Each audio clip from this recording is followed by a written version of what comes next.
প্রাণঘাতী ক্যান্সারে আক্রান্ত ক্ষমতাচ্যুত প্রধানমন্ত্রী শেখ হাসিনা। এমতাবস্থায় তার নেই কোনো রাজনৈতিক আকাঙ্ক্ষা। যতদিন বেঁচে থাকবেন রাজনীতি ছেড়ে পরকালের পাথেয় জোগাড় করতে চান তিনি। শেখ হাসিনার স্বাক্ষর করা এমনই একটি বিবৃতি সামাজিক মাধ্যমে ঘুরছে।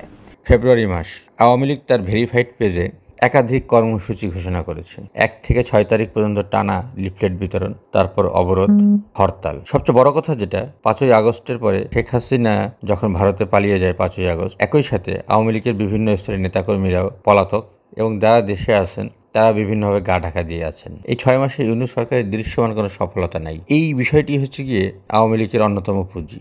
কিন্তু তারপরেও প্রশাসন পুরোপুরি আওয়ামী লীগের পক্ষে নেই। প্রশাসন একেবারেই আওয়ামী লীগের বিপক্ষে। কোনোভাবেই আওয়ামী লীগকে কোনো ধরনের কর্মসূচি তারা পালন করতে দেবে না। আওয়ামী লীগ তার ভেরিফাইড পেজে বিভিন্ন কর্মসূচি ঘোষণা করেছে, কিন্তু যে চিঠিটি আসলে ঘুরপাক খাচ্ছে সোশ্যাল মিডিয়ায়, সেখানে শেখ হাসিনা বলেছেন যে এই যে হরতাল অবরোধ, এর সাথে আওয়ামী লীগের কোনো সম্পর্ক নাই।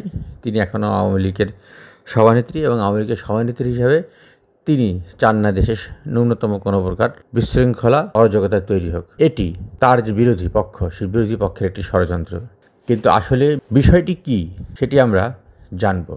আন্তর্জাতিক বিভিন্ন গণমাধ্যম এবং বিশেষত ফ্যাক্ট-চেক যে সংস্থা, যারা এই বিষয়গুলো সাধারণত তদারকি করে, সত্যতা মিথ্যা এই বিষয়গুলো নিরূপণ করে, সেখান থেকে যে জিনিস জানা যায়, আসলে শেখ হাসিনার চিঠির মধ্যে যে তারিখগুলো উল্লেখ করা আছে, এই তারিখগুলো বাংলা এবং হিন্দি উভয় ভাষায় অনুমোদিত। সবচেয়ে বড় কথা, শেখ হাসিনা উনি যদি কোনো চিঠি দেন, সেটি আওয়ামী লীগের ভেরিফাইড পেজে দেবেন এবং ওনার এই চিঠিগুলোর মধ্যে এই ধরনের ভাষা ব্যবহারের কোনো সুযোগ নেই।